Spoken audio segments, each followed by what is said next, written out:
May mga araw talaga na mag-crave ka ng carbonara, lalo na yung Filipino style. So yun, nagluto kami. Kita nyo guys, di ba ang sarap tignan? Tara, turuan ko kayo. So una guys, naglagay ako ng oil sa kaserola, tapos salt. Pagkatapos, ilagay na natin yung 400 grams ng pasta. By the way guys, huwag masyadong madaming tubig ha, dapat enough lang na lumubog yung pasta. Then, cover na natin to for 8 minutes. Now guys, maglagay na tayo ng butter sa kawali. Make sure na low heat lang guys ha, para hindi masunog yung butter at i-dissolve lang natin to. Pagkatapos guys, pwede na natin ilagay yung onion then saute for 30 seconds. White onion pala to guys para matamis.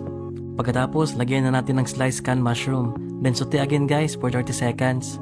Then, lagyan na po natin ng cooked ham. Then, bacon na naman. Saute na naman natin guys for 30 seconds.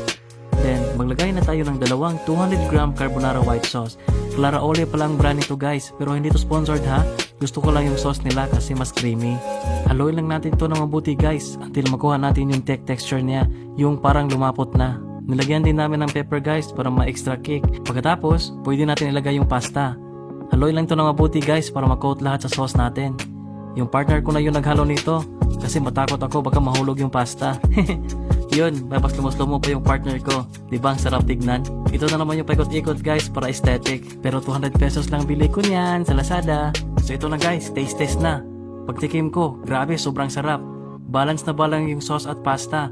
Para akong kumain sa expensive na restaurant. Till next time na naman guys, grabe ang sarap.